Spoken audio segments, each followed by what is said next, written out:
মাফিয়াদের জায়গা এই সমাজে নেই। যারা সন্ত্রাস করে, বনেদের উপর অত্যাচার করে, তাদের এই সমাজে কোনো জায়গা নেই। যারা মানুষকে ভালোবাসেন, যারা সেবা করেন, তারাই আমার স্বর্গ। প্রশাসনিক সভা থেকে আবার মনে করিয়ে দিতে চাইলেন মুখ্যমন্ত্রী। মঙ্গলবার মালদায় প্রশাসনিক সভা করেন মুখ্যমন্ত্রী মমতা বন্দ্যোপাধ্যায়। আর তাতে তিনি বক্তব্য রাখতে উঠে বলেন, আমার একনিষ্ঠ সহকর্মী, দীর্ঘদিনের জননেতা বাবলা। আমি যখন ছাত্র রাজনীতি করি তখন থেকেই এদের সকলের সঙ্গে খুবই গভীর যোগ ছিল। আমি নিজেই একজন স্বজনকে হারিয়েছি। চৈতালি এখানে আছে। আমি চৈতালিকে বলবো বাবলার অসম্পূর্ণ কাজ সম্পূর্ণ করবে। আমরা সকলেই তোমার সঙ্গে আছি। মাফিয়াদের জায়গা নেই এই সমাজে। যারা সন্ত্রাস করে, বনেদের ওপর অত্যাচার করে, তাদের এই সমাজে কোনো জায়গা নেই। যারা মানুষকে ভালোবাসেন, যারা সেবা করেন, তারাই আমার স্বর্গ। একটা মানুষের জীবনের সবচেয়ে বড় পরিচয় আপনি কি কাজ করলেন। টাকা মানুষের জীবনের সম্পদ নয়। মানুষের জীবনের সম্পদ হচ্ছে নৈতিকতা, মানবিকতা, চরিত্র। টাকা থাকলে সব হয় না। ছেলে মেয়েদের মানুষ করুন যাতে তারা উন্নত মানুষ হয়। কি বললেন মুখ্যমন্ত্রী মমতা বন্দ্যোপাধ্যায় এদিন? আসুন শুনি। আমি আজকে আপনারা মঞ্চে দেখতে পাচ্ছেন আমার খুব একনিষ্ঠ সহকর্মী এবং দীর্ঘদিনের জননেতা বাবলা, যাকে দুলাল সরকার ভালো নাম, বাট আমি বাবলা নামেই পরিচিত। আমি ছাত্র রাজনীতি যখন করি তখন থেকেই এদের সকলের সাথে আমার এত গভীর যোগ ছিল যে আমি নিজে একজন স্বজনকে হারিয়েছি। তার পরিবার চৈতালি এখানে আছে। আমি তাকে বলবো বাবলার অসম্পূর্ণ কাজ সম্পূর্ণ করবার জন্য, মন না ভেঙে তার প্রতি তাকে নিজেকে উৎসর্গ করবার জন্য, এবং আমরা সবাই তোমার সাথে আছি। তার কারণ আমি চাই যারা করেছে, মাফিয়াদের কোনো জায়গা এই সমাজে নেই। যারা সন্ত্রাস করে তাদের কোনো জায়গা এ সমাজে নেই। যারা করে তাদের কোনো জায়গা এ সমাজে নেই। যারা বনেদের ওপর অত্যাচার করে তাদের কোনো জায়গা এ সমাজে নেই। যারা মানুষকে ভালোবাসে তারাই আমার স্বর্গ। যারা সেবা করেন তারাই আমার স্বর্গ। যারা গরিব মানুষকে কাছে টেনে নেয় তারাই আমার ভালোবাসা, তারাই আমার মানবিক দিক।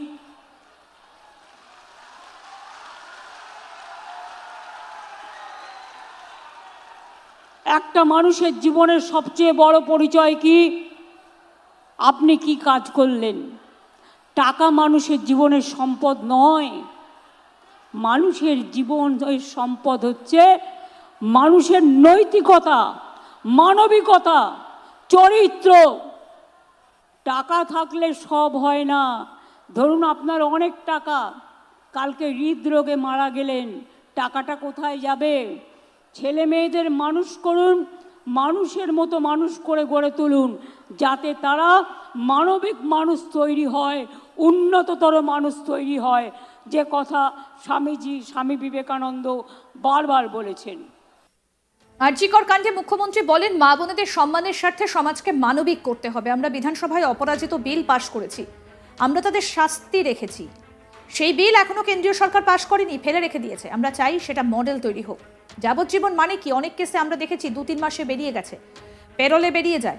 অন্যায় করলেও তাকে ক্ষমা করে দেব কেন বলবে? আমি সত্যিই আশ্চর্য। আমি নিজেও একজন আইনজীবী ছিলাম। আমি আইনটা পড়েছি, আইনটা আমি একটু বুঝি। একটা জাজমেন্ট আমার পছন্দ হয়নি, আদালত এই ঘটনাটিকে বিরলের মধ্যে বিরলতম ঘটনা আখ্যা দিল না। আমি মনে করি হ্যাঁ, এটা বিরলতম, সেন্সিটিভ, জঘন্য ক্রাইম করে কেউ যদি বেঁচে যায় তাহলে সে তো আবার ক্রাইম করবে। ভাইদের দায়িত্ব দিচ্ছি, মা বোনেদের সম্মান করবেন। আসুন শোনাই কি বললেন মুখ্যমন্ত্রী মমতা বন্দ্যোপাধ্যায়। সমাজকে মানবিক করতে হবে, মা বোনেদের সম্মানের স্বার্থে। আমরা অপরাজিতা বিল পাশ করেছি অ্যাসেম্বলিতে। আমরা ডেথ পেনাল্টি রেখেছি, সেখানে আমরা শাস্তি রেখেছি, এবং তার জন্য আমরা শাস্তি রেখেছি। সেই বিল আমাদের পাশ করা নিয়ে এখনো কেন্দ্রীয় সরকার এবং ফেলে রেখে দিয়েছে। আমরা চাই সেটা একটা মডেল তৈরি হোক এবং দেশে এটা মেনে নেওয়া হোক। যাবজ্জীবন মানেটা কি? অনেক কেসে আমরা দেখেছি 2-3 বছরে বেরিয়ে গেছে, পেরোলে বেরিয়ে যায়। তারে অন্যায় করেও তাকে ক্ষমা করে দেব কেন বলবে? এই কেসটা আমি সত্যি শক, বলতে পারেন আমি নিজেও একজন লয়ার ছিলাম। আমি আইনটা পড়েছি, কুমারগঞ্জে যখন পার্থ সিংহ বর্মনের ওপরে সেদিন বালুরঘাট কোর্টে ছাত্রছাত্রীদের হয়ে আমি একটা কোর্ট পড়ে দাঁড়িয়েছিলাম এবং ছাত্রছাত্রীদের ছাড়িয়ে এনেছিলাম। আইনটা আমি একটু একটু হলেও বুঝি। আমি অনেকগুলো কোর্টে কেস করেছি, টাকার জন্য নয়, মানবিকতার স্বার্থে। কি করে বলেন জাজমেন্ট? একটা জাজমেন্ট আমার পছন্দ হয়নি, যে it is not a rare of the rarest case. আমি মনে করি yes, it is the rare, sensitive and very very heinous crime. এবং ক্রাইম করে যদি কেউ বেঁচে যায়, সে তো আবার ক্রাইম করবার চেষ্টা করবে। সেটাকে প্রোটেকশন দেওয়া আমাদের কাজ নয়। আমাদের কাজ, ভাইদের দায়িত্ব দিচ্ছি, মা বোনেদের সম্মান রক্ষা করবেন। বোনেদের দায়িত্ব দিচ্ছি, কোথাও কোনো রকম অসঙ্গতি দেখলে সঙ্গে সঙ্গে পুলিশের কানে তুলবেন। আশার মেয়েরা, আইসিডিএসের মেয়েরা, আপনারা এলাকায় ঘরে ঘরে কাজ করেন। আশার মেয়েদের জন্য, আইসিডিএসের মেয়েদের জন্য আপনাদের হাতে কিছু দিনের মধ্যেই টেন্ডারটা ক্লিয়ার হয়ে গেলে, আগে আসার জন্য আমরা করছিলাম, ওটা অর্ডার দেওয়া হয়েছে, আইসিডিএসের জন্য করা হবে। আপনারা হাতে একটা করে ফোন পাবেন। এই ফোনের মাধ্যমে আপনারা যোগাযোগ করে অ্যাডমিনিস্ট্রেশনকে জানাবেন এবং আপনারা অ্যাকশন নেবেন। মালদায় গিয়ে মুখ্যমন্ত্রী মমতা বন্দ্যোপাধ্যায় তিনি বললেন যে তিনি স্বজনকে হারিয়েছেন, এবং তিনি যে কথা বলছেন যে বাবলাকে তিনি হারিয়েছেন, তার যে অসম্পূর্ণ কাজ সেটা কে সম্পন্ন করবেন। মমতা বন্দ্যোপাধ্যায় বলছেন, মাফিয়াদের জায়গা এই সমাজে নেই। যারা সন্ত্রাস করে, বোনেদের ওপর অত্যাচার করে, তাদের এই সমাজে কোনো জায়গা থাকে না। যারা মানুষকে ভালোবাসেন, যারা সেবা করেন, তারাই আমার স্বর্গ। আবার মনে করিয়ে দিতে চাইলেন প্রশাসনিক সভা থেকে। বক্তব্য রাখতে উঠে তিনি বলেন, আমার একনিষ্ঠ সহকর্মী, দীর্ঘদিনের জননেতা বাবলা, আমি যখন ছাত্র রাজনীতি করি তখন থেকে এদের সকলের সঙ্গে খুব গভীর যোগ ছিল। আমি নিজেই একজন স্বজনকে হারিয়েছি। চৈতালি এখানে আছে, আমি চৈতালিকে বলবো বাবলার অসম্পূর্ণ কাজ সম্পূর্ণ করবে। আমরা সকলেই তোমার সঙ্গে আছি। মাফিয়াদের জায়গা এই সমাজে নেই। কি বললেন মুখ্যমন্ত্রী, আসুন শোনেন।